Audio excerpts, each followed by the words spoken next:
El libro de los mártires, capítulo 7. Historia de la vida y persecuciones contra Juan Wycliffe. No será inapropiado dedicar unas pocas páginas de esta obra a dar un breve detalle de las vidas de algunos de los hombres que primero dieron pasos, con indiferencia, al poder fanático que se oponía a toda reforma, para detener la manera de la corrupción papal y sellando las puras doctrinas del Evangelio con su sangre.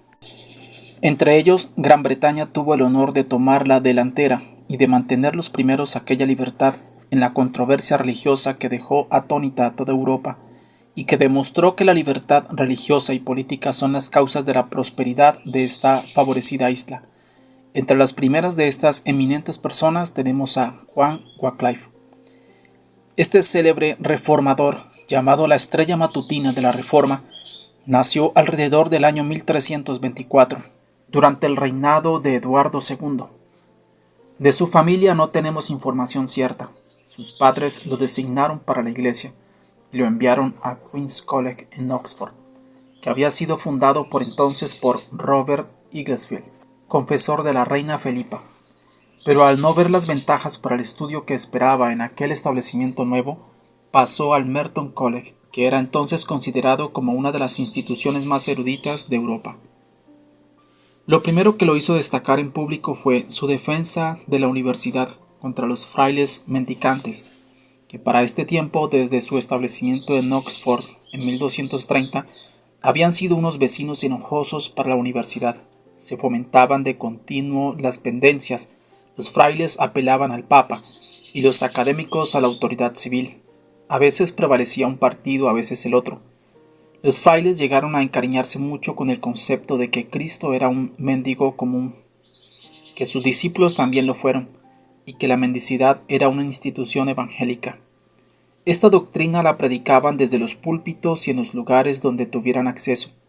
Wycliffe había menospreciado durante mucho tiempo a estos frailes por la pereza con que se desenvolvían, y ahora tenían una buena oportunidad para denunciarlos.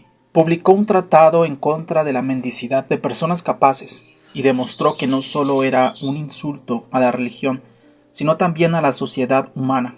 La universidad comenzó a considerarlo como uno de sus principales campeones y pronto fue ascendido a maestro de Balliol College. Alrededor de este tiempo, el arzobispo Islip fundó Canterbury Hall en Oxford, donde estableció a un rector y 11 académicos.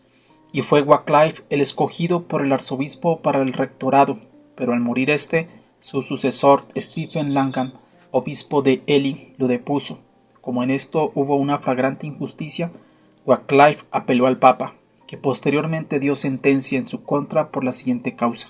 Eduardo III, que era a la sazón rey de Inglaterra, había retirado el tributo que desde el tiempo del rey Juan se había pagado al Papa. El Papa amenazó. Eduardo entonces convocó un parlamento. El parlamento resolvió que el rey Juan había cometido un acto ilegal y entregado los derechos de la nación y aconsejó al rey a que no se sometiera, fueran cuales fueran las consecuencias.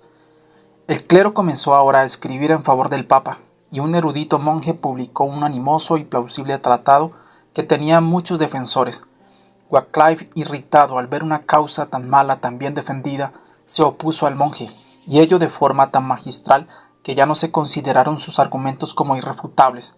De inmediato perdió su causa en Roma, y nadie abrigaba ninguna duda de que era su oposición al Papa en un momento tan crítico la causa verdadera de que no se le hiciera justicia en Roma. Wycliffe fue después escogido a la cátedra de teología, y ahora quedó plenamente convencido de los errores de la Iglesia de Roma y de la vileza de sus agentes monásticos, y decidió denunciarlos. En conferencias públicas fustigaba sus vicios y se oponía a sus insensateces. Expuso una variedad de abusos cubiertos por las tinieblas de la superstición. Al principio comenzó a deshacer los prejuicios del vulgo y siguió con lentos avances, junto a las disquisiciones metafísicas de la época. Mezcló opiniones teológicas aparentemente novedosas. Las usurpaciones de la corte de Roma eran un tema favorito suyo. Acerca de éstas se extendía con toda la agudeza de su argumento, unidas con su razonamiento lógico. Esto pronto hizo clamar al clero que por medio del arzobispo de Canterbury le privaron de su cargo. Para este tiempo la administración de Interior estaba a cargo del duque de Lancaster, bien conocido por el nombre de Juan de Gaunt.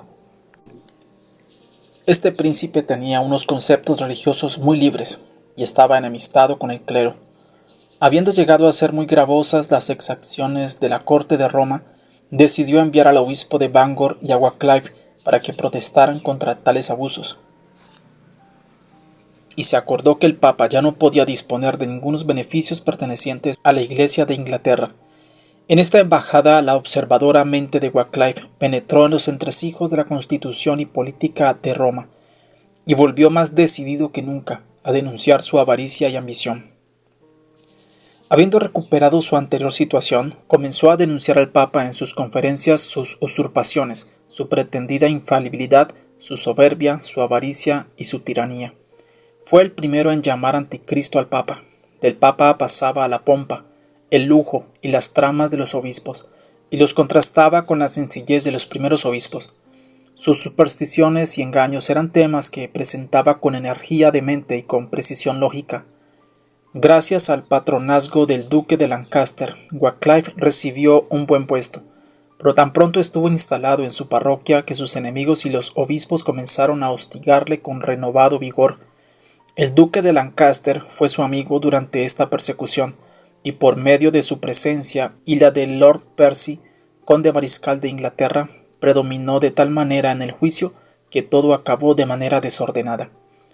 Después de la muerte de Eduardo III, le sucedió su nieto Ricardo II, con solo 11 años de edad. Al no conseguir el duque de Lancaster ser el único regente como esperaba, comenzó su poder a declinar y los enemigos de Wycliffe, aprovechándose de esta circunstancia, renovaron sus artículos de acusación en su contra. Consiguientemente el Papa despachó 5 bulas al rey y a ciertos obispos, pero la regencia y el pueblo manifestaron un espíritu de menosprecio ante la altanera manera de proceder del pontífice, y necesitando este dinero para entonces para oponerse a una inminente invasión de los franceses, propusieron aplicar una gran suma de dinero recogida para el Papa para este propósito. Sin embargo, esta cuestión fue sometida a la decisión de Wycliffe. Sin embargo, los obispos que apoyaban la autoridad del Papa insistían en someter a Wycliffe a juicio, y estaba ya sufriendo interrogatorios de Lambeth cuando, por causa de la conducta amotinada del pueblo fuera, y atemorizados por la orden de Sir Lewis Clifford, un caballero de la corte, en el sentido de que no debían decidirse por ninguna sentencia definitiva, terminaron todo el asunto con una prohibición a Wycliffe de predicar aquellas doctrinas que fueran repugnantes para el Papa, pero el reformador la ignoró, pues yendo descalzo de lugar en lugar y en una larga túnica de tejido vasto, predicaba más vehementemente que nunca. En el año 1378 surgió una contienda entre 2 papas, Urbano VI y Clemente VII, acerca de cuál era el papa legítimo, el verdadero vicario de Cristo. Este fue un periodo favorable para el ejercicio de los talentos de Wycliffe. Pronto produjo un tratado contra el papado, que fue leído de buena gana por toda clase de gente. Para el final de aquel año, Wycliffe cayó enfermo de una fuerte dolencia, que se temía pudiera resultar fatal.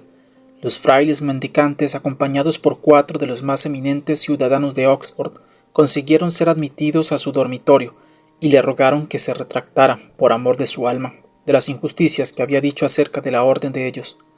Wycliffe, sorprendido ante este solemne mensaje, se recostó en su cama y con un rostro severo dijo: «No moriré, sino que viviré para denunciar las maldades de los frailes». Cuando Wycliffe se recuperó, se dedicó a una tarea sumamente importante, la traducción de la Biblia al inglés. Antes de la aparición de esta obra, publicó un tratado en el que exponía la necesidad de la misma. El celo de los obispos por suprimir las escrituras impulsó enormemente su venta, y los que no podían procurarse una copia se hacían transcripciones de evangelios o epístolas determinadas. Posteriormente, cuando los lolardos fueron aumentando en número y se encendieron las hogueras, se hizo costumbre atar al cuello del hereje condenado aquellos fragmentos de las escrituras que se encontraran en su posesión y que generalmente seguían su suerte. Inmediatamente después de esto, Wycliffe se aventuró un paso más y atacó la doctrina de la transubstanciación. Esta extraña opinión fue inventada por Pashad Radbert y enunciada con un asombroso atrevimiento. Wycliffe, en su lectura ante la Universidad de Oxford en 1381, atacó esta doctrina y publicó un tratado acerca de ella. El doctor Barton, que era en aquel tiempo vicecanciller de Oxford, convocó a las cabezas de la universidad, condenó las doctrinas de Wycliffe como heréticas y amenazó a su autor con la excomunión. Wycliffe, al no conseguir ningún apoyo del duque de Lancaster y llamado a comparecer ante su anterior adversario William Courtenay, ahora arzobispo de Canterbury, se refugió bajo el alegato de que él, como miembro de la universidad, estaba fuera de la jurisdicción episcopal. Este alegato le fue admitido, por cuanto la universidad estaba decidida a defender a su miembro. El tribunal se reunió en el día señalado, al menos para juzgar sus opiniones, y algunas fueron condenadas como erróneas y otras como heréticas. La publicación acerca de esta cuestión fue inmediatamente contestada por Wycliffe, que había venido a ser el blanco de la decidida inquina del arzobispo. El rey, a petición del obispo, concedió una licencia para encarcelar al maestro de herejía, pero los comunes hicieron que el rey revocara esta acción como ilegal. Sin embargo, el primado obtuvo cartas del rey ordenando a la Universidad de Oxford que investigara todas las herejías y los libros que Wycliffe había publicado. Como consecuencia de esta orden, hubo un tumulto en la universidad. Se supone que Wycliffe se retiró de la tormenta a un lugar oscuro del reino, pero las semillas habían sido sembradas y las opiniones de Wycliffe estaban tan difundidas que se dice que si uno veía a dos personas en un camino, podía estar seguro de que una era un Lollardo. Durante este periodo prosiguieron las disputas entre los dos papas. Urbano publicó una bula en la que llamaba a todos los que tuvieran consideración alguna por la religión a que se esforzaran en su causa y a que tomaran armas contra Clemente y sus partidarios en defensa de la Santa Sede. Una guerra en la que se prostituía de manera tan vil el nombre de la religión despertó el interés de Wycliffe, incluso en su ancianidad. Tomó otra vez la pluma y escribió en contra de ella con la mayor acritud. Reprendió al Papa con la mayor libertad y le preguntó: ¿cómo osáis hacer del emblema de Cristo en la cruz, que es la prenda de la paz, de la misericordia y de la caridad, una bandera que nos lleve a matar a hombres cristianos por amor a dos falsos sacerdotes y a oprimir a la cristiandad de manera peor que Cristo y sus apóstoles fueron oprimidos por los judíos? ¿Cuándo el soberbio sacerdote de Roma concederá indulgencias a la humanidad para vivir en paz y caridad, como lo hace ahora para que luchen y se maten entre sí? Este severo escrito le atrajo el resentimiento de Urbano y hubiera podido envolverlo en mayores inquietudes que las que había experimentado hasta entonces, pero fue providencialmente librado de sus manos. Cayó víctima de una parálisis y aunque vivió un cierto tiempo, estaba de tal manera que sus enemigos consideraron como resultado de su resentimiento.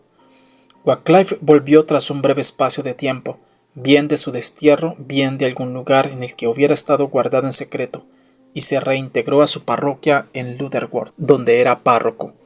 Allí, abandonando apaciblemente esta vida mortal, durmió en paz en el Señor al final del año 1384, en el día de Silvestre. Parece que estaba muy envejecido cuando murió, y que lo mismo le complacía de anciano que lo que le había complacido de joven. Wycliffe tenía motivos por agradecerles que al menos le dieran reposo mientras vivió, y que le dieran tanto tiempo después de su muerte, 41 años de reposo en su sepulcro, antes que exhumaran su cuerpo y lo convirtieran de polvo a cenizas, cenizas que fueron luego echadas al río, y así fue transformado en 3 elementos, tierra, fuego y agua, pensando que así extinguían y abolían el nombre y la doctrina de Wycliffe para siempre. No muy diferente del ejemplo de los antiguos fariseos y vigilantes del sepulcro que tras haber llevado al Señor a la tumba pensaron que lograrían asegurar que no resucitara.